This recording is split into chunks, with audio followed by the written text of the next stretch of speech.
Hola, muy buenas noches. Hola, buenas noches. Gracias por conectarse. Muchas gracias, bienvenidos. Hoy continuamos con un gran tema que es las manifestaciones gastrointestinales en el trastorno del espectro autista.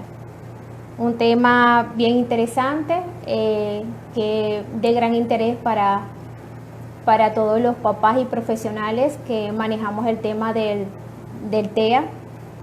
Y quién más que nuestra querida doctora Leni para enriquecernos de este conocimiento, ¿no? Bienvenidos, bienvenidos, buenas noches. Hola señora Claudia, bienvenida. Bienvenida. A ver, buenas noches. Señora Gaby Rosendo, ¿no?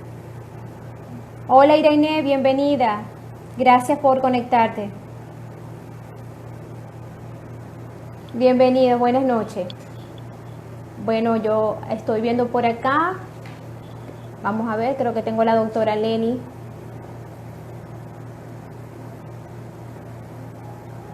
A ver. A ver. Hola Amada, bienvenida, buenas noches. Gracias por conectarse.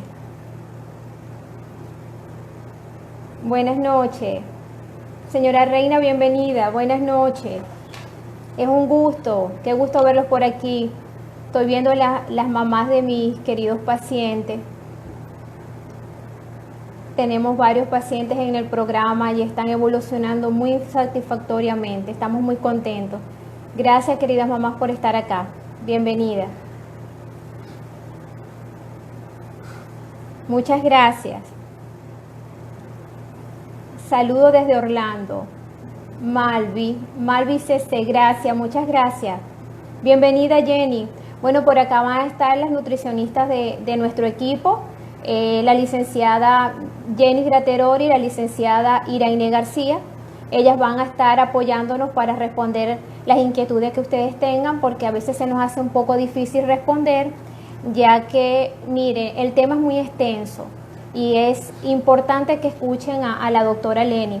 Hay muchos puntos importantes que tienen que tener en cuenta, que son de mucho interés que ustedes pues los tengan bien presentes. Bienvenidos, buenas noches. Bienvenidos. Miren, les quería comentar de que en el canal de YouTube de Nutritea tenemos los likes que hemos hecho. Suscríbanse por favor para que puedan ver toda la información que tenemos allí, que es bien importante que ustedes la puedan tener. Bienvenidos, buenas noches. Gracias. Bienvenida Mari Piso Flor 16 desde Argentina. Gracias. Bienvenida Mari. Bienvenida. Gracias por conectarse. Vamos a esperar a nuestra querida doctora Leni. Ok, tenemos que agradecerles porque ella es una persona muy ocupada, tiene una agenda bien apretada y sin embargo ella hace un espacio para estar acá con nosotros compartiendo esta valiosa información. Gracias Jenny, buenas noches. Bienvenidos. Así es, gracias a todos por estar presentes. Así es, muchas gracias. En el perfil de Nutritea también tiene mucha información que puede ser de mucha ayuda. A ver acá, vamos a ver. No, todavía no tenemos acá a la doctora Leni. Ay, gracias señora Claudia. Muchas gracias, nos alegra que esté muy feliz con el programa. Besos a Daniel. Estamos muy contentos, está evolucionando muy bien. Buenas noches. A ver, a ver, apenas llevamos poco tiempo. Gracias señora Claudia. ¿Desde dónde se conecta? Me gustaría saber desde dónde están conectados mientras esperamos a la doctora Leni. Buenas noches, gracias por conectarse. A ver, mi Dieguito está mejorando en tan poco tiempo. Ariana, Excelente, señora Ariana, excelente. Acá veo a la doctora Lenny. Vamos sin más preámbulos. Hay mucha tela que cortar. Agregar. Desde Ecuador, gracias. Desde Orlando, Florida, muchas gracias por conectarse. Sí, subiremos el video a YouTube, claro que sí. Claro que sí. Suscríbanse al canal, allí tienen todos los lives y lo pueden ver con calma. Muy buena información. A ver. Aquí estamos esperando. A ver. Vamos a esperar que la doctora Eleni aparezca. Está un poco lenta la conexión. De conexión. A ver. No. A ver, se cayó la conexión con la doctora Eleni. Vamos a volver a intentar. Vamos a esperar desde Colombia. Alejandra Leal 88. Saludos. Gracias por conectarse. Admiro mucho tu historia con tu hija. Ay, muchas gracias. Muchísimas gracias.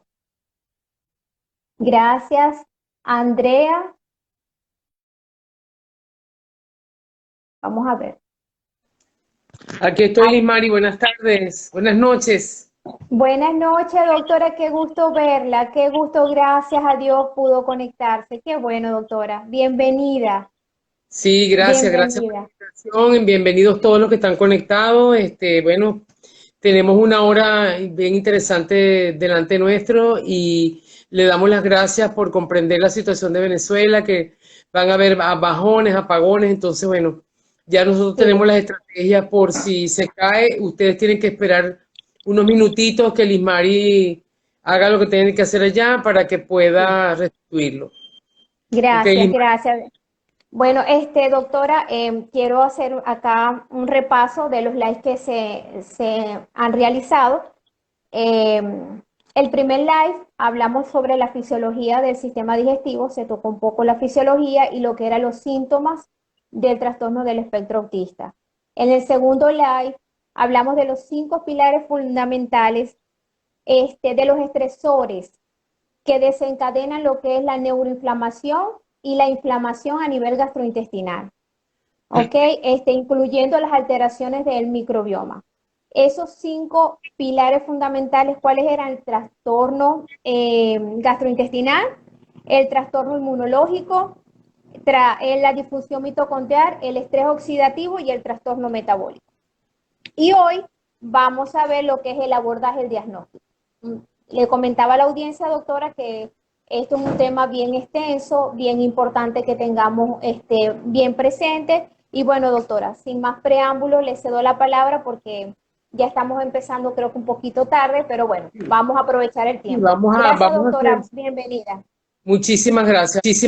Vamos a hacer todo de nuestra parte, como siempre, lo mejor de nosotros para llevar esta información tan importante a toda la audiencia. Y recordarles que esto va a quedar grabado tanto en las historias como en el YouTube. Si se suscriben al canal, están todos, van a tener la secuencia completa de todos los lives. Bueno, el tema de hoy es muy extenso. Nosotros no vamos a hablar en pruebas específicas, porque como siempre hemos dicho desde que empezó todo, hay un ABC para todo paciente con el sospecha o diagnóstico de autismo. Y cuando individualizamos, cuando nosotros hacemos la consulta. Entonces yo no puedo saber, por ejemplo, qué examen necesita un paciente, que me haga una pregunta por ahí. Mi hijo tiene 3 años y necesita, ¿qué exámenes, doctora? Yo no le puedo decir a la señora, ni a ella ni a ningún paciente qué exámenes son, porque no conocemos al paciente. Damos una información general, que es la que estamos haciendo en este momento. Entonces, lo primero que tenemos que hacer ante la sospecha o que ya un niño que ya tenga el diagnóstico por un psicólogo, por una institución, sobre el trastorno del espectro autista, lo primero que hay que hacer es la historia clínica y el examen físico. Sea cuando va a la institución, porque, por ejemplo, si en el caso de Sovenia, que es nuestra institución, que es la que más profundamente conocemos, y las de aquí de Estados Unidos, hay médicos, hay psicólogos, lo evalúa un equipo completo. Entonces, siempre hay una historia clínica por delante, sea del médico pediatra, sea del psicólogo, del psiquiatra, del neurólogo, del quien sea, que vaya a hablar al paciente. Cada especialidad tiene su historia clínica, su anamnesis o interrogatorio, cuestionario, como ustedes lo quieran llamar. Ese es el primer paso. Historia clínica o cuestionario de la especialidad que sea que esté evaluando al paciente. Obviamente, si es un pediatra, como en nuestro caso, pues la historia es bien extensa. Entonces, evaluación por pediatría, hacer toda la historia clínica, investigar antecedentes personales, la enfermedad actual, que por ejemplo, en nuestro caso, nosotros mandamos la historia clínica online y la gente casi nunca pone nada. La enfermedad actual es cómo comenzaron los problemas de su niño. Entonces, nosotros tenemos que para hacer un diagnóstico tenemos que conocer al paciente como paciente, al niño como paciente. Nosotros no podemos emitir una opinión, ningún especialista, ningún nutrólogo, ni psicólogo, si nada más es una pregunta o un correo que nos dice que este niño que necesitará, tenemos que verlo. O sea, no es que uno es una cosa tirada por los cabellos. Tenemos que evaluar al paciente para poder saber qué tiene y qué necesita. Entonces, eso es una pregunta muy frecuente en nuestro día a día, a todas las personas que manejamos esta enfermedad. Entonces, evaluación por equipo multidisciplinario, porque esto es una enfermedad muy compleja, muy compleja, complicada, y el diagnóstico es un proceso largo para llegar al tratamiento, que ni siquiera todavía en los próximos slides llegaremos.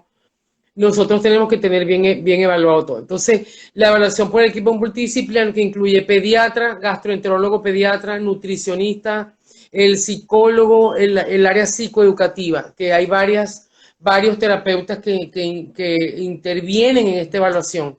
Y las interconsultas que uno necesite. Por ejemplo, si el niño convulsiona, tenemos que tener el neuropediatra al lado, no puede ser un neurólogo de adultos, porque no es el mismo enfoque ni la misma patología. Si tiene problemas de otorrino, si lo que sea, otorrinolaringólogo, inmunólogo, hasta traumatólogo, pues si uno ve en el examen físico y tiene un problema para caminar, que tiene pie valgo, que tiene un problema en la cadera, no, como pediatra nos obligamos a referirlo a donde necesite, aunque el problema de la cadera o del pie valgo o pie varo no tenga nada que ver con su autismo, pero es una evaluación integral. Y cuando es integral, tiene uno que ver desde la punta del cabello hasta la punta de los pies. Entonces, las interconsultas van a depender de lo que uno consigue en la historia. Entonces, yo no le puedo decir, sino a grandes rasgos, hay una serie de especialidades que tienen que ver. El foniatra también es bien importante. La evaluación del foniatra, el otorrino también, dependiendo de lo que uno consiga. Obviamente, los exámenes de laboratorio, que tampoco vamos a dar.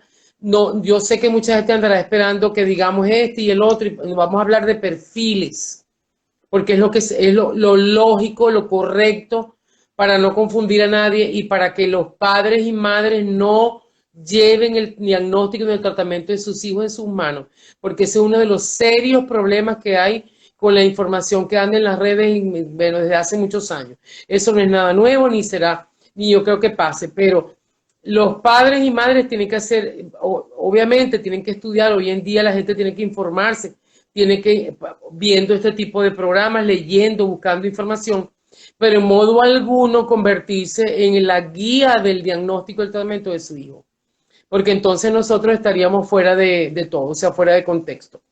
Entonces, si nosotros damos, y eso se lo aclaro, pues ya a mí me gusta ser clara, se lo aclaramos porque yo sé que van a haber preguntas y nosotros no vamos a responder preguntas individualizadas en qué paciente necesita tal o cual examen, porque nosotros no conocemos a su niño, no conocemos su problema ni su enfermedad actual. Entonces vamos a hablar a grandes rasgos, los va a ayudar mucho, pero tenemos que hacerlo de esa forma. Vamos a estudiar biomarcadores, estudios y exploraciones diversas de acuerdo a lo que encontremos. Entonces, de una vez decimos que el pediatra gastroenterólogo hará sus exploraciones, el nutrólogo hará las propias, el otorrino hará las suyas, dependiendo de lo que uno encuentre. Pero supongamos que vamos a hacer, como siempre hacemos, un caso hipotético. Un niñito que tiene sospecha de autismo, está empezando las evaluaciones por la institución especializada, pero no tenemos tiempo que perder, porque la evaluación por la institución, por el equipo de psicólogos, neurólogos, lo que sea, toma tiempo. Así es. Toma tiempo.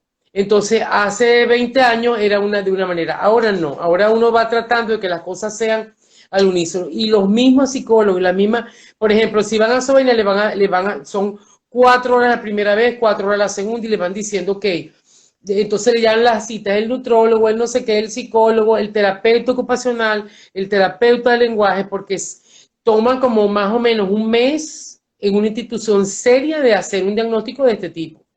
No es nada fácil.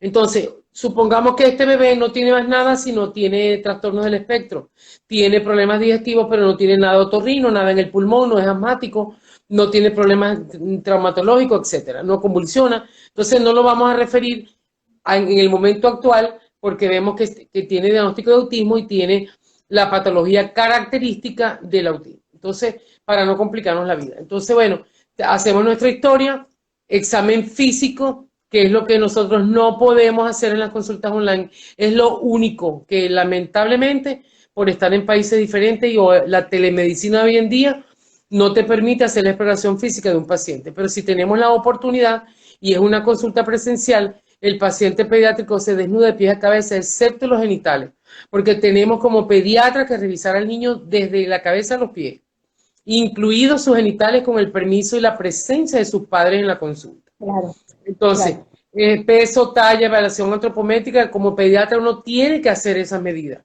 y ver todo al niño como un todo, no ver el autismo del niñito. Ay, pero a lo mejor es autismo y tiene estrabismo, a lo mejor no oye, o a lo mejor tiene frenillo corto, o tiene caries, o tiene unas amígdalas de este tamaño grandísimas. Entonces uno como pediatra tiene que evaluar integralmente al paciente y sacar todo lo que la historia clínica de ese niño da.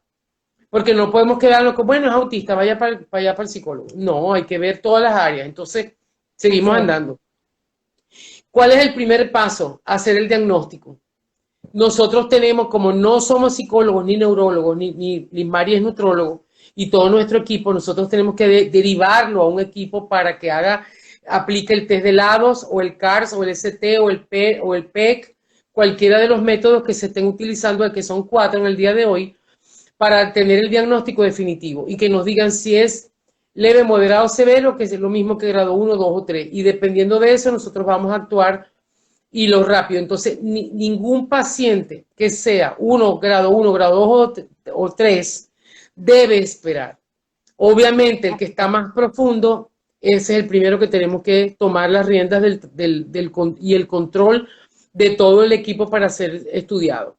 Entonces, hay que tener muy presente la intervención temprana. Siempre hacemos hincapié. La intervención temprana hace la diferencia. Por eso hay que rápido, ¿no? Moverse lo más pronto posible. Que nosotros hemos dicho, por ejemplo, que en el pasado dijimos no permitir que el pediatra le diga, bueno, no habla doctor y está un poco hiperactivo, yo veo que él no me hace caso, que yo lo llamo y no responde por su nombre. Bueno, métale en una guardería, en una escuela, ese va a hablar seguro, no se preocupe. Eso no es aceptable al día de hoy, de ningún pediatra, por informado o no informado que esté. Así es. Porque los padres deben estar informados y deben saber que mientras más temprano acudan y pidan ayuda, más fácil va a ser el camino, menos largo y menos tortuoso. Si tomamos un niño a los 8 años, es bien duro el camino, pero si lo tomamos a las 2 y medio, a los 3, desde los 18 meses hay test que se pueden aplicar. Entonces, no aceptar eso, ya en todos los lives lo decimos. Entonces, la intervención temprana es lo primordial y no que dormirnos en los laureles. Que, por ejemplo, decir, ¿qué hago, doctora, primero? ¿La consulta con usted o la consulta nutricional o la consulta con el psicólogo? Le dice, señora, vaya a Dios rogando y con el mazo dando. Pídala, vaya pidiendo su cita, pues entonces vamos a tratar de no estar el mismo día todas, pero tenemos que avanzar porque la consulta con nosotros, el proceso no es que es complicado, sino que es largo. Y los papás se tardan en reunir la información que uno necesita. Entonces, tenemos que ir a Dios rogando y con el mazo dando. Entonces, ¿en qué momento nosotros hacemos los exámenes de laboratorio? En la primera consulta, cuando ya nosotros tenemos clara la situación médica de este niño, que esperemos siempre sea un niño pequeño. Ya no tenemos por qué ver autistas, niños con autismo a los 8, 9 y 10 años, porque eso ya no se, y el día de hoy eso no es justificable y es imperdonable que un niño de esa edad llegue a esa edad sin haber sido diagnosticado ni mucho menos tratado. Es imperdonable. Entonces, bueno, seguimos adelante. Entonces, en la primera consulta se diseña, se comienza el diseño del protocolo a seguir. No quiere decir que lo vimos hoy y hoy vamos a saber todo lo que hay que hacer. Es un proceso. Uno analiza la historia en la misma consulta y uno va explicando todas las áreas, todo, y vamos llevando la historia clínica como la mamá y el papá deben haber llenado ciertas partes de la historia, como en cualquier país.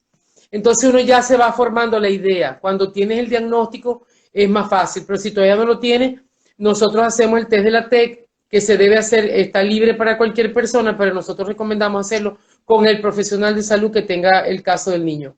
El pediatra, el médico, el psicólogo, el que sea, el que lo tenga, para que sea bien objetivo y darnos una idea de la profundidad de los síntomas para nosotros poder empezar a planificar el protocolo a seguir. Como en todos los live, en todas las conferencias que yo he tenido a lo largo y ancho de América Latina y Europa, siempre decimos lo mismo. Hay un ABC para todo, para toda enfermedad y esta no se escapa. Y hay un ABC para el diagnóstico, para el tratamiento, para el laboratorio, para todo. Entonces el ABC son los exámenes generales que todo niño debe tener. Entonces vamos a comer, ya dijimos que hicimos la historia, hicimos la exploración física. Bueno, en este caso que yo soy pediatra gastroenterólogo, puedo hacer las dos cosas. Entonces lo referimos, supongamos, al psicólogo para determinar el diagnóstico. Sabemos que la TEC dio, por decir algo, 100 puntos, es un autismo de moderado ya severo, es un autismo severo, y necesitamos que lo vea el equipo de psicólogos para que nos haga el diagnóstico. Se refiere a nutrición, se refiere a los diferentes entes que tienen que ver con la salud física de ese niño. Entonces, empezamos el diseño. Entonces empezamos primero, le explicamos a los padres cómo se puede elaborar la lista de cosas que tenemos que hacer y cuáles vamos a empezar. Entonces, número 1, le explicamos disminución del entorno tóxico, cómo cuidamos el microbioma intestinal, la información general. Y después empezamos laboratorio. Entonces, nosotros en la consulta decimos, nosotros pedimos de 72 horas aproximadamente para mandar ese plan. Porque después que uno termina, tiene que hacer match, tiene que analizar toda la historia, todo el proceso, el examen físico, que lo pedimos que lo haga su pediatra de cabecera en su ciudad o en su país, que lo pesen y lo tallen en su ciudad para nosotros tener esa fase cubierta de que alguien lo examinó y nos diera un informe que diga que no encontraron nada porque pueden tener un soplo, pueden tener cualquier cosa. Entonces, empezamos el diseño. Entonces, lo primero le mandamos una información general para todos los pacientes.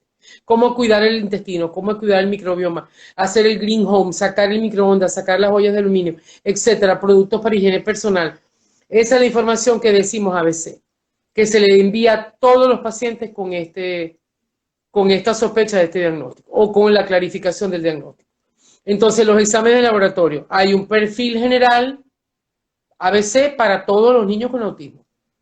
Y para todos los niños que tienen diarrea crónica, los que tienen reflujo, los que tienen gastritis, aunque no tengan autismo. Esto es así. Entonces, como yo tengo mi guía, vamos a pasar a la siguiente para no diluirnos porque tenemos un poquito menos tiempo. Entonces, hacemos los perfiles. Vamos a hablar, la gente que está en Venezuela conoce, que es el perfil 20. El perfil 20 para autismo es ampliado. Yo digo perfil 20 ampliado. Ya le decimos perfil para autismo, ¿no? Entonces lleva hemograma, que es la hematología completa, lleva la química sanguínea, todo el panel metabólico completo, lleva electrolitos, lleva varios, o sea, la química sanguínea es un panel, es un protocolo, y todos los laboratorios lo tienen prácticamente igual. El lipidograma, el estudio de hormonas, dependiendo de lo que nosotros veamos, las hormonas tiroideas se le piden a todos los niños por igual. Las demás van a depender de la historia clínica del paciente. Entonces hacemos niveles séricos dependiendo de carnitina, de algunos elementos, dependiendo de la consulta. Y que muchas veces ya los pacientes vienen con exámenes. Y yo pido, normalmente en nuestra consulta, pero no importa la fecha de los exámenes. Yo quiero ver, si fue de hace 3 años, a mí me sirve. Porque ya yo me doy una idea de cómo viene el bebé. Entonces la mayoría de los papás tienen varios exámenes en secuencia. Eso ayuda muchísimo al médico que esté a cargo del niño. Entonces, el perfil 20 ampliado o el perfil general de autismo para todos los pacientes. ¿Cuáles son, dónde se individualiza? Si sospechamos pandas, panspitan, si sospechamos trastorno mitocondrial, si sospechamos síndrome de Rett en las niñas, o sospechamos un X frágil, o el niño tiene convulsiones, tiene epilepsia. Entonces, ahí vamos a empezar a individualizar. Y después de eso, vienen los exámenes, esos son en el país donde la persona esté. Nosotros tratamos bueno, la experiencia que tenemos, la humilde experiencia que tenemos de tratando tantos años con América Latina, ya conocemos laboratorios en los países que son yo no los conozco personalmente, pero buenos resultados. Entonces, aquí voy a hacer una acotación bien importante. Y voy a explicar una experiencia que tuvimos nosotros en Panamá. En todos los países, los laboratorios tienen están a cargo de bioanalistas que estudiaron como Lismar y como yo, como todas las personas que manejamos, que estamos en el sistema de salud. Entonces, estos profesionales están formados como nosotros. Y nosotros nunca debemos subestimar el nivel de formación de esas personas. Ni que yo lo he dicho varias veces, ni que el laboratorio esté en el Amazonas venezolano, en Leticia, que es el Amazonas colombiano, en el Roraima, que es el norte de Brasil. Si hay un laboratorio, hay un bioanalista que estudió igual que yo. Y le tenemos que creer y tenemos que confiar. Pero si usted no se comunica, si usted no le dice al papá, usted vive en el sur de Venezuela o en el norte de Brasil, bueno, ¿qué laboratorio? Búsqueme qué laboratorio. Bueno, sí hay 3 laboratorios buenos aquí, doctora. Ok, entonces uno hace la orden del laboratorio y le explica a los padres cómo tienen que preguntar, aparte del costo, sino, dígame, ellos, si usted quiere, pídales un panel, qué tan avanzados están, qué tan, porque a veces yo tengo pacientes de zonas alejadas, yo tengo pacientes del sur de Chile, que es colinda con la Pampa Argentina y casi no hay nada, pero hay laboratorios y nos han hecho buenos exámenes. Entonces, siempre confiar en el bioanalista que esté en su ciudad o en su pueblo o en donde sea, y nosotros tratar de conectarnos con ese laboratorio para que nos haga y nos dé la información. Y cuando yo quiero las heces, porque no todos los pacientes tienen acceso, y menos ahora con esta pandemia y toda esta cuarentena, de mandar cosas para acá. Entonces nosotros nos estamos apoyando. Entonces, yo le digo al bioanalista lo que yo quiero, le hago la orden y pongo en una notita al bioanalista, que no sé cómo se llama, y le pongo lo que yo necesito saber de ese paciente. Exacto. Entonces, para que eso quede claro, porque puede ser que hay gente que tiene capacidad económica para hacer los exámenes fuera y todo, pero otra gente, aun teniendo la capacidad, no tiene la manera de cómo llegar hasta aquí, sobre todo hace 2 meses que estamos en esta coyuntura. Entonces, así nos manejamos con todos los países. Yo tengo una experiencia espectacularmente bonita, agradable y de verdad de muchísima ayuda para nuestros pacientes en Panamá. Yo voy a decir con nombre y apellido porque Lara está conectada y nosotros nos conocemos hace varios años y a mí me ha ayudado, como usted no tiene idea. Y en Panamá solo se mandan los ácidos orgánicos en orina. Nada más se mandan fuera. Todo lo demás, hasta el DNA, se está haciendo en Panamá. Y eso yo quisiera algún día, yo no irme de este mundo sin ver que en Chile, que en Colombia, que en Venezuela, hay gente que se ha puesto las pilas y ha buscado la manera, porque barato no es, de armar su equipo, de comprar los aparatos y todo para que eso se dé. Algún día llegará, pero ya Panamá por lo menos lo tiene. Entonces yo no quiero que tomen esto como una publicidad, porque yo soy bien enemiga. La gente que me conoce sabe que yo ni de las redes ni de nada. Yo hago lo que a nosotros nos ha servido con los pacientes que tenemos, y los pacientes salen porque tenemos buenos exámenes de laboratorio. No necesariamente todos tienen que ser de aquí para que sean buenos. Hay unos que no hay manera, que si no son de aquí, bueno, y la computadora ya va. No quiero que ya un segundito, que se me vaya. Ella a los 3 minutos no se apaga, se duerme. Ajá. Entonces, para hacer un ejemplo, el laboratorio se llama Biomed. En Panamá hemos tenido, yo cuando tengo un paciente le digo, aquí están las órdenes, ya yo como sé cómo trabaja. y yo misma ya le pongo qué quiero yo en las heces. Todo lo que hace Greplane, lo que hace Immunosign, lo que hace Doctor Data, todo eso lo están haciendo en ese laboratorio. Les ha costado sangre, sudor y lágrimas, les ha costado trasnochos, viajes, compra de equipo, pero ahí estamos. Entonces, tienen PCR para todos los patógenos que nosotros manejamos de esta enfermedad. Entonces, yo, cuando veo el ejemplo de Panamá, digo, Dios mío, yo quisiera, Dios mío santo, que esto se pueda traspolar, que la gente porque para que esto se dé, ese bioanalista, ese biotecnólogo tiene que conocer esta enfermedad y enamorarse de ella y meterla dentro, porque el laboratorio no es nada más para autismo, los laboratorios son para todas las enfermedades, no tiene por qué existir exclusivamente para autismo. Entonces es simplemente una persona que conoció, le gustó, se enamoró de la enfermedad, igual que nosotras, y dijo, yo esto lo voy a lograr. Años han pasado para que ella, al día de hoy, en el año 2020, ya podamos decir que tenemos esa posibilidad de hacerlo. Y ojalá y Dios quiera que antes de finalizar este año ella pueda mandar kits para las heces para toda América Latina. Y eso nos quitaría un peso de encima impresionante, nos bajaría un poco el costo del envío. Bueno, yo no sé si el costo, pero el tiempo, porque los costos de FedEx va a cobrar igual, pero a donde sea, pero FedEx o DHL, pero sí en el tiempo entre que van y vienen y se tardan. Entonces, ellos están trabajando en eso. Entonces, ese sería lo ideal, que nosotros dependamos de nuestro país, de donde estemos, de América Latina, no depender tanto de... Entonces, yo me quería tomar ese tiempo porque, por ejemplo, hay los biomarcadores. La lista de biomarcadores va a depender del cuadro y esta es una segunda fase. Los biomarcadores básicos, ácidos orgánicos en orina y el estudio de sensibilidad y alergia alimentaria. Eso es lo primordial. Y de ahí para adelante vendrán los demás de acuerdo a estos resultados de estos tres, más el perfil 20 ampliado o el perfil general de autismo. Entonces, más o menos así es como se planifica. A los papás que están conectados, a los terapeutas, a los posibles colegas que estén conectados, a nosotros tenemos mucha presión con los exámenes. Doctora, ¿cuánto? Y uno también a veces ve un niño severo, el que mete la presión es uno, a los papás y a todo el mundo. A esto hay que poner. Entonces, claro, uno a veces se olvida de la parte económica, de la parte del tiempo, entonces uno mete el frenazo, digo, uy, no, señora, disculpe, la verdad es que uno se involucra tanto que a veces uno comete ese error de no tomar en cuenta esa parte. Entonces, menos mal que ya yo he aprendido bastante y he logrado bajar ese nivel de ansiedad que produce cuando un niño está mal.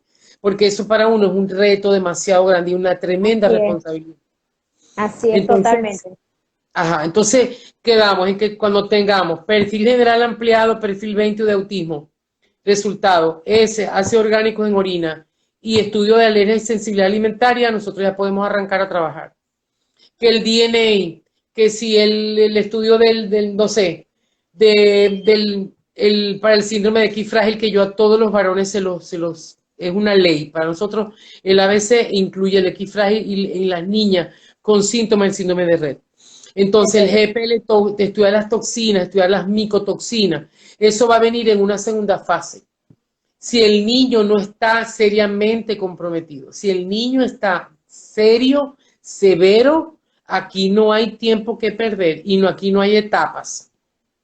La etapa la marca el bolsillo, vamos a decir, el presupuesto de la familia. Claro. Eso es lo que va a marcar la etapa. Entonces, nosotros cuando es así, obviamente ya tenemos esa diferencia de no preguntar, pero decir a los papás, bueno, depende cómo ustedes se programen, nos avisan, saquen sus presupuestos, porque yo no saco costo. A mí yo estoy llena de correos, doctora, ¿cuánto es el presupuesto y cómo es el costo? O sea, yo no puedo saber porque yo no manejo eso. Yo sé lo que hay que pedir, hasta ahí.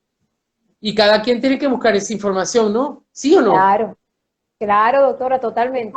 Tú le mandes el abordaje nutricional, lo mandes a hacer la lista de mercado y te digan, licenciada Lismari, ¿me puede decir más o menos el costo de este abordaje nutricional, de esta evaluación que usted hizo y de estos alimentos que usted escogió? O sea, no, porque, o sea, lo que participa el mercado hacer el presupuesto, no. Los papás tienen que saber que todo tiene su límite y que cada quien tiene que hacer su trabajo. Entonces yo no hago presupuesto, excepto que sea de mi área. Endoscopia, colonoscopia, las consultas, lo que sea. pero ya para allá yo no puedo llegar hasta allá.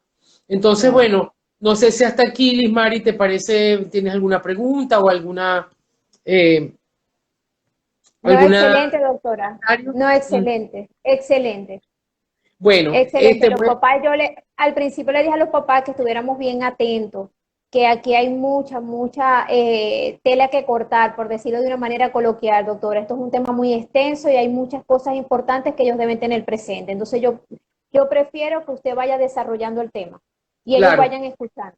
claro, claro. Y bueno, que siempre es como si tienes algún comentario o algo, no hay problema. Ahora, otra cosa importante es que nuestra audiencia se acostumbra a hacer preguntas sobre el tema que se está manejando, porque después uno pierde el hilo. O sea, este es un tema vital, importantísimo, porque es el inicio del abordaje biomédico Totalmente. del autismo, el abordaje diagnóstico.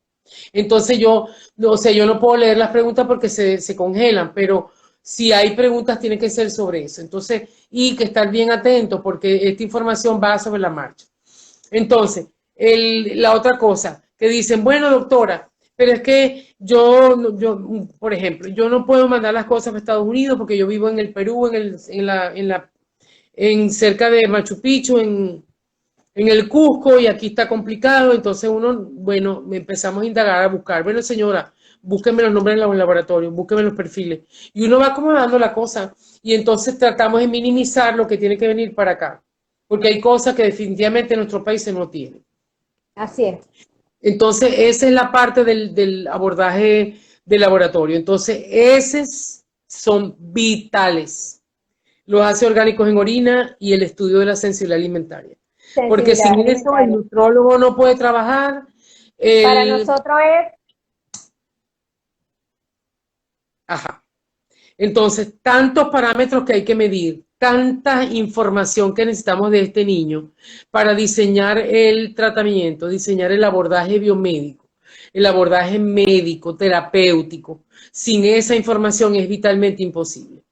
Por ejemplo, yo no puedo tener un examen de ese que diga, ese es sangre oculta positiva, leucocitos fecales 2 a 3 por campo, grasas negativas, no se observan parásitos. A mí yo me quedé en la misma. No me sirve, no claro, sirve. Entonces, ¿qué hacemos nosotros? En la orden que mandamos, cuando es sobre todo América Latina, ponemos que haga un frotis de las heces. Ahí se ven amibas, ahí se ven parásitos, se ven huevos, un frotis de las heces en fresco.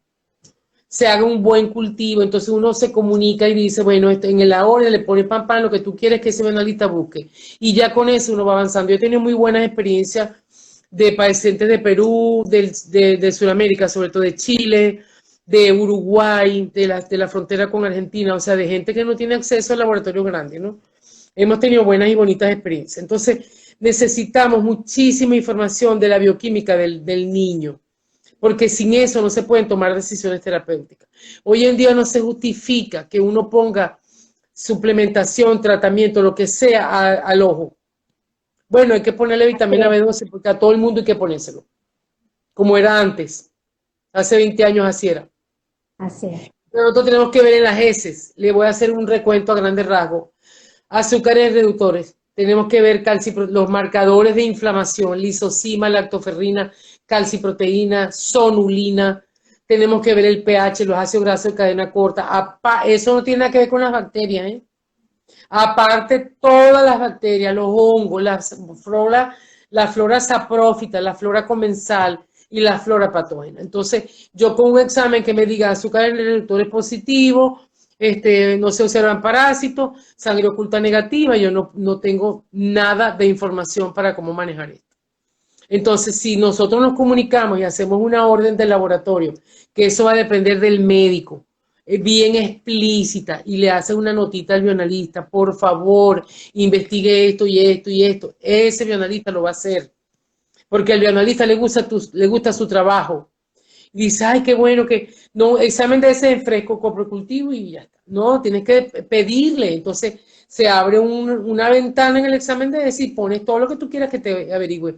Le pides el frotis de heces, porque probablemente en Arequipa, en Perú, o en, no sé, en el sur de Chile o en el norte de Argentina, que está pegado con La Pampa y con esa parte, no hay laboratorios súper sofisticados, pero te pueden hacer un frote de esos. Y Y da te mucha ven parásitos. información. Yo lo que quiero es que me digan que ven, que hay los parásitos se pueden ver por los huevos, que hay esto y vimos fibras vegetales, doctor, y vimos hifas de hongos. Ya con eso yo sé que tiene cándida. ¿Cuál cándida? Bueno, lamentablemente me quedaré sin saber cuál es. Para mi estudio personal. Pero ya me dice, Pero hay, reporta IFA, ya con eso sé que tiene candidiasis. Y yo exacto. puedo avanzar en la fase, en la parte, entonces avanzar con el tratamiento, el diseño del tratamiento. Entonces, bueno, hablando ya de la parte, cuando sí se pueden hacer los exámenes, aquí en Estados Unidos, pues los exámenes de ese, como con todos los hierros, eso es una maravilla. Porque casi que hablan las hojas. Te hacen absolutamente todo. El resto miden los ácidos grasos de cadena corta, miden toda la parte de las fibras. ¿Cuáles fibras ven en las heces por el microscopio? Y ellos reportan fibra vegetal, fibras de carne, de pollo, de no sé qué, mal digerida, parcialmente digerida, todo eso, ¿no? Entonces se ve, por ejemplo, la flora comensal, que es una flora muy particular, ella se va con el que más comida le dé. Si los patógenos que normalmente hay Clostridium, full de Clostridium, full de Cándida, de Aspergillus, de Rhodotórula, de Geotrichum, de todo ese montón de hongos que tienen un nombre bien raro. Tienen varios y tienen 0 niveles de lactobacilo o pobres niveles de lactobacilo y tienen pobres niveles de bifidobacterium. Entonces tú dices, wow, ya sé, ya yo sé. Entonces esa flora saprófita no está del lado de los buenos, se fue para el lado de los malos, que son los que Exactamente. están dando comida, porque los buenos no están y no hay comida de ahí, de esa parte. Entonces ellas se Lo van al que le dé. que normalmente, doctora, nuestros niños tienen cero lactobacillus. En los exámenes, los podemos ver en esos exámenes de ese completo, nosotros vemos cómo tienen cero lactobacillus y bifidobacterium poquita, que si uno más, dos más. Entonces ahí vemos muy pocas cepas benéficas tienen. Ok, Y ya ya le por, voy a decir porque hoy en día no he sacado la estadística actualizada, pero de cada 10 niños con autismo que se hacen los exámenes de heces en Greplen, que son los que pueden medir, aquí hay otros laboratorios, pero Greplen es el único que trabaja con América Latina. Y no le estoy haciendo sí, propaganda porque yo no tengo nada que ver, pero es el único que hay, pues, y ya la gente lo sabe, eso no es un secreto. exacto, De cada 10 niños, 8 nacen por cesárea.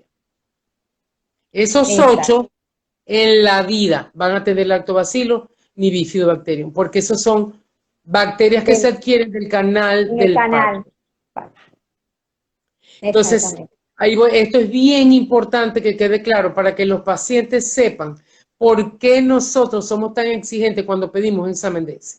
Que nos Sí, den rascando con las uñas la mayor información posible. sí. Si un niño nace por cesárea programada, es bien serio eso. Y ese es el pan nuestro cada día. No, bueno, yo creo Sí, que nazca es el un día de la luna patrón, llena. es un patrón, doctora, en nuestros niños. Dios mío. Entonces, no, yo quiero que nazca el día tal porque es el día de la luna llena de no sé qué, el día de San Patricio, pam, pam, pam, pam, y la mamá escoge la fecha. Y la naturaleza, bien, gracias. Entonces resulta que no hubo trabajo de parto. Como no se desencadenó, no hay impregnación del bebé con la oxitocina, que hace que se abra el canal del parto, que haya contracción y que el niño reciba todas las hormonas benéficas de su mamá y que lo van a Así es. ayudar a salir y que él pueda respirar y todo el cuento. Entonces no existe eso. Mucho menos va a pasar por el canal del parto porque ya ella escogió su cesárea y nadie sabe si ella puede dar a luz o no. Simplemente escogió su fecha de acuerdo al santo del día o de lo que sea. Entonces nadie le explica a esa señora y el obstetra tiene mucha culpa de decir, señora, tenemos que esperar a ver si se desencadena el trabajo de parto, ver cómo evoluciona, porque esto que usted está planteando es bien complicado, porque el niño no va a tener todo por algo en la naturaleza es sabia. Si Así es. fuera así, entonces nadie naciera por vía vaginal, todo el mundo por cesárea. No, Así es, Dios no nos doctora. hizo sino a abrir y para afuera. No, no. Entonces yo digo, Dios mío, ¿por qué los obstetras no explican eso? Entonces, bueno, yo no quiero, no se trata de hablar negativamente de nadie, sino cómo es el mecanismo. Hay un divorcio, yo lo he hablado varias veces, entre los tetras y el pediatra. El pediatra llega cuando el bebé ya casi está naciendo, va a nacer. Nada más. Porque el pediatra no, o sea, no hay manera de, o sea, de que conozca la historia de la mamá ni nada. Hay un divorcio. Entonces el pediatra aparece cuando el niño va a nacer. Y el obstetra dijo, no, vamos a hacer cesárea programada porque yo no quiero estar 24 horas despierto. Como antes, ¿no? Ajá, entonces ese bebé no se impregnó de oxitocina, de las hormonas maternas, no hubo contracciones, no hubo nada.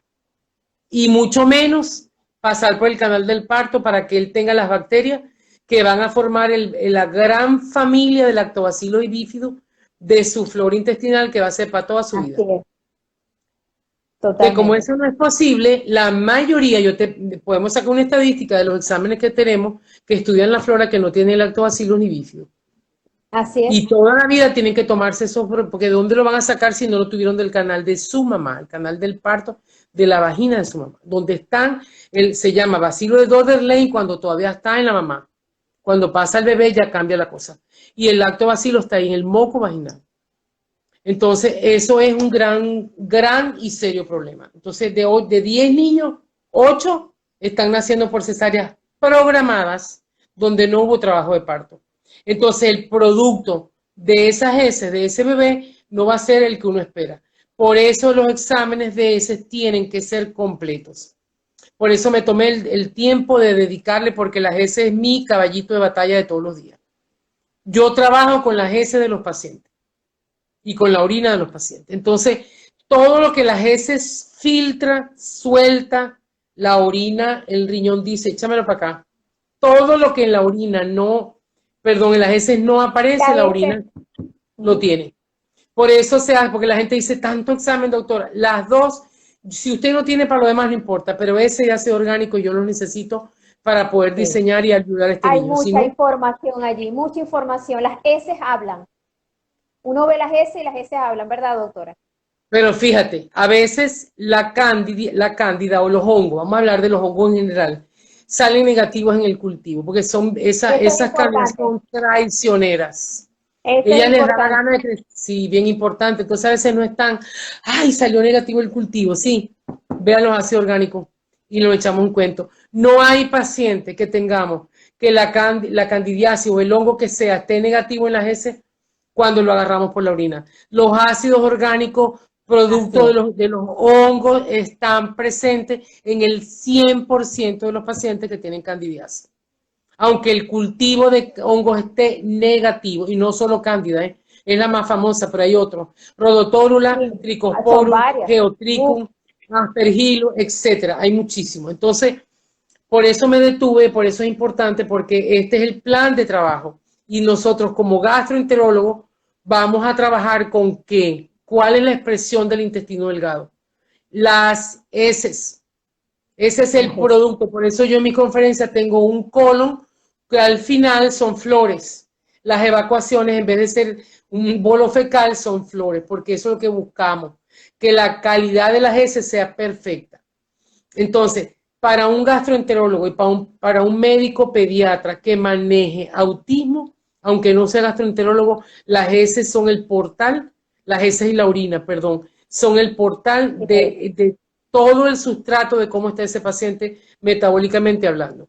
Entonces, si no hay para más, sino para ácidos orgánicos, heces en Great y el resto de los exámenes en su país de origen, pues yo me quedo satisfecha. Con eso podemos empezar a trabajar. Y vamos haciendo de a uno, de poquito en poquito, de a uno en uno. Entonces, bueno, ya hablamos un poco de la parte de las heces, que para mí es vital. Otra de las cosas que tenemos que medir es la inmunoglobulina A, la sonulina, medir los ácidos grasos de cadena corta, porque son indicadores indirectos de la salud intestinal. Y nadie se imagina lo que esa información es para nosotros, para diseñar el tratamiento. Por eso es que el tratamiento para los pacientes con patología gastrointestinal es muy complejo, pero como todo también tiene su ABC y los probióticos base para eso, que lo vamos a hablar después, ya cuando terminemos toda la serie de la patología gastrointestinal. Entonces, otro caballito de batalla, que a mí me encanta hablar de ácidos orgánicos en orina. Y después vamos a hablar del perfil general que se hace en cada país, que es lo que buscamos ahí. Porque los ácidos orgánicos, la orina el riñón es nuestro mejor amigo. Cuando el riñón decide enfermarse, bueno, pues yo creo que hay 3 órganos nobles: el corazón, el cerebro y el riñón. Eso son, el riñón es vital, porque cuando él se enferma, todos los detritos van a la sangre y el paciente, si no tiene diálisis, no sobrevive 48 horas. Entonces, la orina es un espejo perfecto del estatus metabólico, bioquímico y bacteriológico del paciente, porque ella mide todo lo que es y lo que no es. Cuando me dice, no, es que él no está tomando, no, él tiene la dieta estricta, doctora. Ok, sí, está bien. Y yo por aquí los agarro. Sí, la tiene estricta, ok. Bueno, yo Ok. confío en usted, pero los niños roban comida, ¿eh? No es que los papás quieran darle, los niños roban comida. Entonces, cuando tenemos los Así ácidos es. orgánicos, digo, ajá. Y empiezo yo a examinar, le digo, ok, entonces cuando tengo la consulta para explicarle todo y ya con los exámenes y la indicación le digo, señora, este niño está tomando leche o comiendo gluten o lo que sea, o azúcar. No, doctora, que no, él roba, entonces está robando comida. Hay que vigilarlo, ponerle una camarita porque algo está pasando, porque esto aquí no miente. Y no es que la mamá le dé, obviamente ninguna mamá va a querer que su hijo, por favor, no, Doctora, no. pero pasa otra cosa, los alimentos que vienen, los ingredientes ocultos, contaminación cruzada, todo eso también, ¿no? Que de pronto la Claro. mamá ni cuenta, cree que está libre de todos estos ingredientes y no, están presentes allí en el producto. Entonces eso también pasa, ¿no? Claro, por eso también la acotación, porque muchas veces las mamás por lo general se portan muy bien con la dieta, son súper estrictas cuando ya entienden el porqué, pero las Ujú. fuentes ocultas de gluten, de caseína y el azúcar están en todos lados, casi que El en el aire. azúcar tiene, el azúcar tiene muchos nombres.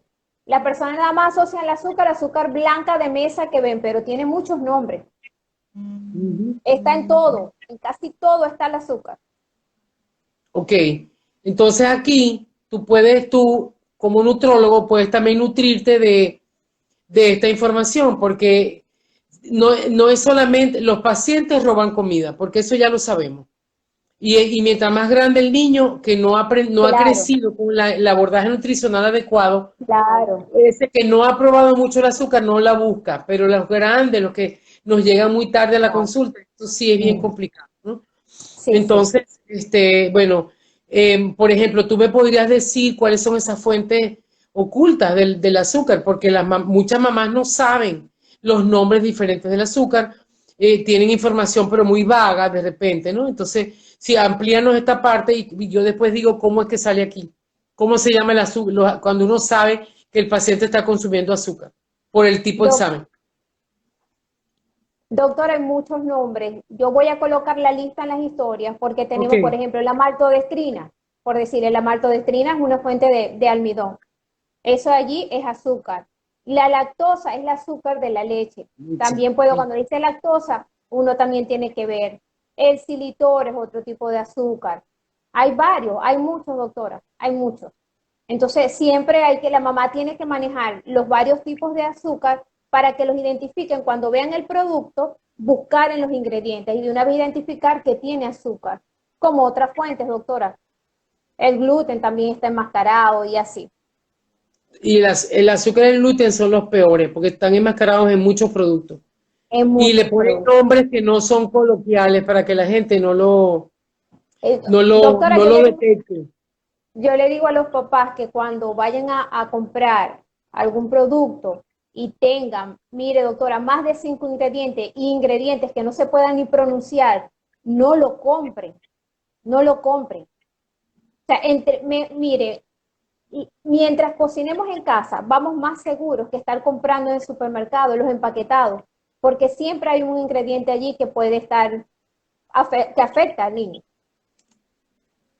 Por supuesto. Y aparte de que la industria alimentaria es muy inteligente, le pone nombres raros y la gente no sabe. Y bien chiquitita la letra que tienes que buscar una lupa para poderlo leer, ¿no? Entonces, y hay muchas cosas enmascaradas. Entonces, bueno, hablando del examen de ESI y de los ácidos orgánicos, que son los que el caballito de batalla de nosotros, las heces son el espejo de nuestra salud, son el espejo de la salud intestinal y los ácidos orgánicos también. Los ácidos orgánicos son en orina para las mamás que están empezando El riñón filtra absolutamente lo que uno fume, beba, se coloca en la piel, las lociones, las colonias. Esos Importante. productos químicos van a la sangre porque la piel los absorbe. La piel es el órgano de absorción más grande que Más tenemos grande, en el organismo. más grande. Entonces, el riñón filtra todo y en estos exámenes sale todo. Salen tóxicos, salen los niveles de neurotransmisores, los niveles de los ácidos grasos de cadena corta, salen muchísima información. Y las heces también, las heces nos da la información sobre la sangre, sobre los ácidos grasos de cadena corta, obviamente hongos, bacterias, parásitos y virus, nos da las inmunoglobulinas, en este caso la IgA secretoria, los ácidos grasos de cadena corta, el estudio de las bacterias, el estudio de la bacteria benéfica y de los ácidos grasos que están siendo eliminados por el intestino y que son vitales para la nutrición del paciente, como son los ácidos grasos, valerato, butirato, propionato, que son de cadena corta y que son súper esenciales para la nutrición del paciente y de la misma célula intestinal. Entonces, otra de las cosas importantes que tenemos que hacer son el cultivo de bacterias, hongos, y virus y parásitos. Entonces, eso depende, pues, depende de cuando vengan los primeros resultados, nosotros vemos cómo está y decidimos mandar a cultivar o hacer PCR de otros patógenos, para hablarlo en general, ¿no?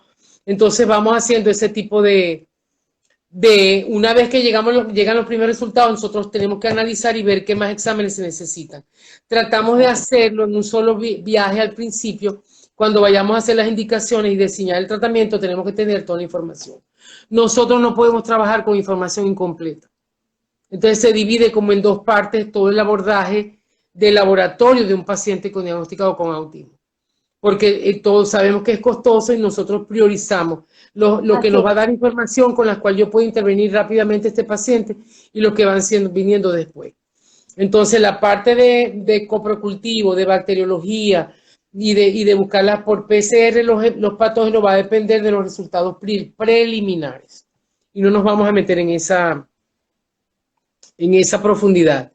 Otra de las cosas importantes que tiene que ver con la parte nutricional son el estudio de la alergia y sensibilidad alimentaria. Fundamental. Eso es súper, súper fundamental, porque el abordaje nutricional, después yo te voy a ceder la palabra para que hables de esa parte ahorita. En ese examen, ¿cuál es el que a ti más porque hay diferentes laboratorios, hay unos que tienen más número de alimentos que otros, hay unos que tienen los 103 alimentos, tienen 221 alimentos, entonces que tú nos expliques cuál es el que más se aproxima a lo que tú necesitas para que ustedes puedan elaborar y diseñar ese abordaje nutricional del paciente. Obviamente el test que tenga más alimentos, el de sensibilidad alimentaria específica IgG es de mucha ayuda para nosotros. Doctora, se nos va a cortar el live. Muchas gracias, doctora, por el espacio. Gracias a todos por conectarse. Ni cuenta me había dado. Disculpen, en el siguiente live continuamos con este importante tema. Vamos a tocar la parte nutricional, ¿sí? Ya nos queda un dice, ya me está avisando que va a cortarse, doctora. Bueno,